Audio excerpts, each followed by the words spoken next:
بعض جگہوں پہ بعض لوگ بڑے تیز ہوتے ہیں، یعنی ان سے آپ کی ملاقات ہوتی ہے تو بندے کو محسوس ہوتا ہے کہ یار اسے تو پہلے ہی ساری باتوں کا پتہ ہے، اور کئی دفعہ ان سے ملنے کے بعد احساس ہوتا ہے کہ یار اس سے تو تھوڑا سی ہی لیتے تو بہتر تھا، یہ تو بات بڑی آگے نکل گئی۔ سارا پتہ ہوتا ہے، باشعور ہوتے ہیں، لیکن ڈر آتا ہے اللہ سے۔ اتنا باشعور آدمی، سمجھدار، پنچایت، پریا، لوگ، دین، دنیا سارا پتہ ہے، نماز کا ٹائم آ گیا تو وہ چھپتا پھرتا ہے، اس کی طبیعت پر بوجھ بن رہا ہے معاذ اللہ اللہ کے حضور حاضر ہونا، اسے خیر کا کام کرنا پڑ رہا ہے تو وہ ادھر ادھر نکلتا جا رہا ہے۔ تو سوال یہ ہے کہ پھر یہ شعور کا کیا مطلب رکھا ہوا ہے ہم نے؟ پھر اللہ سے دعا کرنے کی ضرورت نہیں۔ وہ حضرت عارف رومی رحمۃ اللہ تعالی علیہ فرمایا کرتے تھے بعض لوگوں کو رب سارا کچھ دیتا ہے، سجدے کی توفیق نہیں دیتا۔ اس کا مطلب یہ ہے کہ وہ کہتا ہے یہ سارا کچھ لے اور نکل جا، میرے گھر نہ آنا، رکھ سارا کچھ پاس۔ رب سے عافیت مانگی جائے، اس سے اس کا فضل مانگا جائے، اس سے اس کا کرم مانگا جائے۔ اللہ کے پیارے رسول صلی اللہ تعالی علیہ وآلہ وسلم اس عافیت مانگنے پر زور دیتے، توجہ دیتے۔ میں آپ کو صحیح بتاتا ہوں، رب نے اگر کسی بندے کو عافیت میں رکھا ہو نا تو حالات کیسے بھی برے چل رہے ہوں اس کا بگاڑ کچھ نہیں سکتے۔ اور اللہ تعالیٰ معاف کرے 100 دفعہ خاکم بدہن، اگر کسی وقت اس کے کرم کی نگاہ پھر جائے تو پھر سارے اسباب سمیت بھی انسان اپنے پیروں پہ کھڑا نہیں رہ سکتا۔ اس سے جب تک طلب کرم نہیں ہوتا، طلب عافیت نہیں ہوتی، اس کی بارگاہ سے جب تک بندہ مومن پورا رجوع نہیں کرتا، یہ عافیت اتنی اعلیٰ چیز ہے کہ نبی پاک علیہ السلام نے فرمایا اذان اور اقامت کے درمیان جو وقت ہوتا ہے اس میں دعائیں رد نہیں ہوتی۔ دعا مانگا کرو گے تمہاری اللہ اپنے فضل سے قبول کر لے گا۔ عرض کی یا رسول اللہ کیا مانگے؟ تو فرمایا عافیت مانگو رب سے۔ حضرت انس بن مالک حدیث کے راوی ہیں رضی اللہ تعالیٰ عنہ، یہاں بھی فرمایا یہ عین قبولیت کا ٹائم ہے، اب اللہ سے عافیت مانگ لو، اس کی پناہ۔ ہم دعاؤں میں بھی محدود ہو جاتے ہیں۔ رب دا طالب کوئی نہ ملیا، جو ملیا طالب زردہ ہو۔ جب عافیت، ایک بزرگ تھے ہر وقت اللہ سے عافیت مانگتے تھے، ہر وقت اللہ سے عافیت مانگتے تھے، ہر وقت عافیت مانگتے تھے۔ لوگوں نے پوچھا، لوگ ان کو صالح جانتے تھے، نیک سمجھتے تھے، کہ حضور آپ اور کوئی دعا مانگتے نہیں، عافیت ہی مانگتے ہیں۔ فرمانے لگے میں مانگا کرتا تھا شروع میں، بعد میں خیال آیا ہے اور بھی دعائیں مانگا کرتا تھا، یہ احساس بعد میں نصیب ہوا۔ فرماتے میں مزدوری کرتا تھا، مال برداری کرتا تھا، ایک جگہ پہ ڈیوٹی کر رہا تھا تو تھک گیا، اور وہ جو کام لینے والے لوگ تھے ان کا رویہ بھی بڑا ترش تھا، تکلیف ہوئی۔ تو میں نے اپنے مالک کی بارگاہ میں عرض کی، مالک اگر 2 روٹی بغیر مجھے مشقت کے مل جائے دن میں تو تیری بارگاہ تو بڑی کریم ہے۔ کہتے ہیں میں نے یہ دعا مانگ لی، ذرا میں تھوڑا آگے بڑھا تو 2 بندے آپس میں لڑ رہے تھے، میں ان کی صلح کرانے کے لیے، انہیں بچانے کے لیے آگے بڑھا، تو میں جس کو چھڑا رہا تھا دوسرے نے میرے اوپر ضرب لگا دی، میرا بھی سر پھٹ گیا۔ تھوڑی دیر کے بعد وہاں پولیس آ گئی، وہ تینوں کو لڑنے والا سمجھ کے اٹھا کے لے گئے، مجھے جیل ہو گئی۔ 2 روٹیاں بغیر مشقت کے روز ملنی شروع ہو گئی۔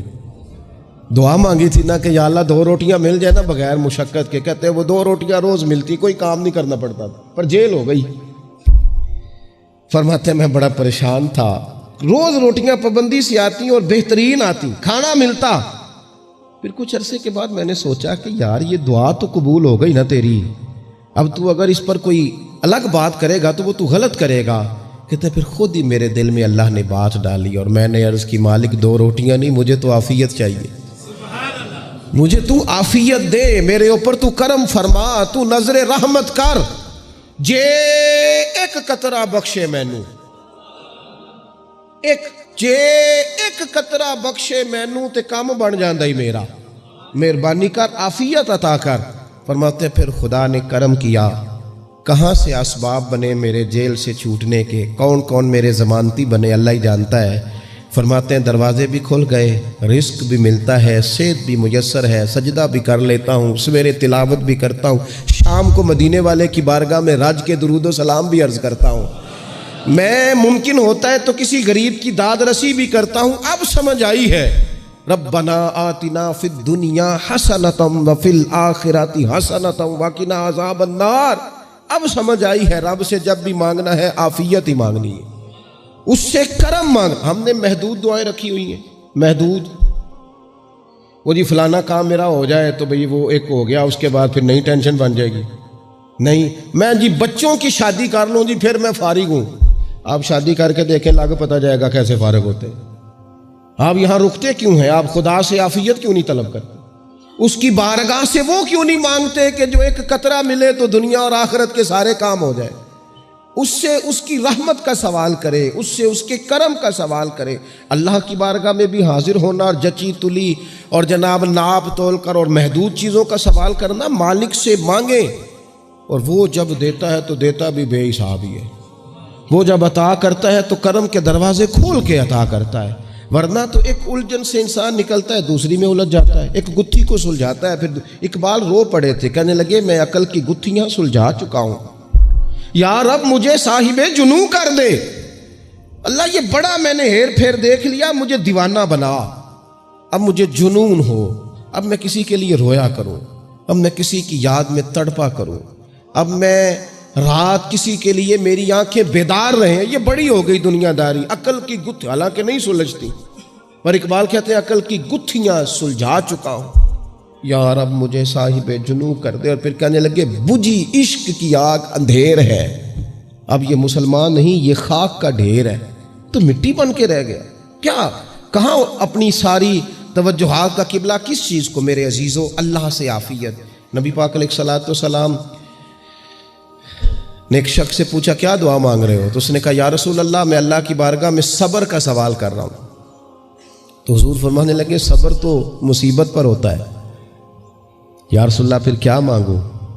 آپ ان جملوں اور لفظوں کی گہرائی کو سمجھیں. صبر کے لیے تو پہلے مصیبت آئے گی, پھر صبر آئے گا. تو یا رسول اللہ کیا مانگوں؟ فرمایا تو رب سے عافیت مانگ. مانا کیا ہے؟ مصیبت آئے کیوں؟ اللہ تجھے اپنی حفاظت کے حصار میں لے لے. وہ وقت ہی کیوں آئے کہ جب تیری طبیعت الجھ جائے, جب تو پریشان ہو جائے, جب تو تو اللہ سے عافیت مانگنا. جب تو عافیت مانگے گا تو اگر کبھی مشکل آئے گی بھی نا, تو خدا پھر اپنے فضل سے مشکل سے نکلنے میں رستہ بھی بڑی جلدی عطا فرمائے گا اور تیرے اوپر فضل فرمائے گا. اگر عافیت, ہارون رشید نا اپنے محل کی چھت پہ ٹہل رہا تھا, سب سے اوپر والے چوارے پر, نیچے سے حضرت بہلول دانا گزر رہے تھے, اوپر اس کے ساتھ سپاہی بھی تھے, گن مین بھی تھے. اس نے کہا یہ بابا تو ذرا اوپر اٹھاؤ. انہوں نے ایک ڈولی, ایک ٹوکری سمجھ لیں, اس کو رسیاں باندھ کے نیچے پھینکا. نیچے جو سپاہی تھے ان کو کہا کہ یہ بابا جی کو پکڑ کے اس میں بٹھاؤ. انہوں نے جبرن تھاما بابا جی کو, اس میں ڈالا, اوپر والوں نے کھینچ لیا. 2-3 منٹ لگے. ہارون رشید کے سامنے حضرت بہلول دانا پہنچ گئے تو تھوڑے ناراض بھی ہوئے کہ یہ کوئی طریقہ تو نہیں نہ بلانے کا. ملاقات ہوئی تو کہا کیوں بلایا؟ کہنے لگا ایک مسئلہ پوچھنا تھا. فرمانے لگے بادشاہ ہے نا, تیرے مسئلے پوچھنے کا بھی اپنا ہی انداز ہے, پوچھ مسئلہ. کہنے لگا بابا پوچھنا تھا کہ آپ اللہ تک کیسے پہنچے؟ حضرت بہلول دانا چپ کر گئے. 2-4 منٹ کے بعد کہنے لگے جس طرح ابھی زمین سے تیرے تک نہیں پہنچا, بالکل اسی طرح ہی پہنچ گیا ہوں رب کریم کی بارگاہ تک. اور وہ بھی جو اس نے کرم فرمایا ہے, ورنہ میں تو نہیں سمجھتا کہ میں پہنچ گیا, وہ بھی اگر تیری خوش گمانی ہے.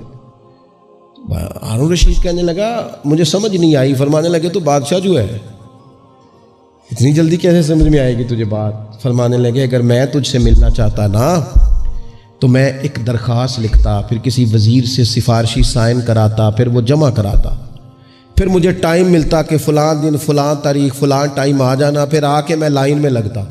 پھر بھی تو بادشاہ ہے, تیرا موڈ بنتا ملنے کا کہ نہ بنتا. جب میں چاہتا تو پتہ نہیں کتنا ٹائم لگ جاتا, جب تو نے چاہا ہے نا تو 1 منٹ بھی نہیں لگا. فرمانے لگے میں نے دعویٰ ہی نہیں کیا کہ میں جد و جہد کر کے پہنچوں گا, میں نے تو رب کی بارگاہ میں عاجزی کی ہے, پھر رب نے ہی کرم فرمایا ہے, اسی نے مہربانی کی ہے. مانا کہ محبت کے سفر میں ہر گام پہ 100 مشکل ہے, لیکن یہ سفر آسان بھی ہے. اگر ساتھ تمہارا ہو جائے, اس کے کرم کا ساتھ رہا ہے, اس سے عافیت مانگی ہے, اپنے آپ کو اس کے سپرد کیا ہے تو اس نے کرم کر دیا.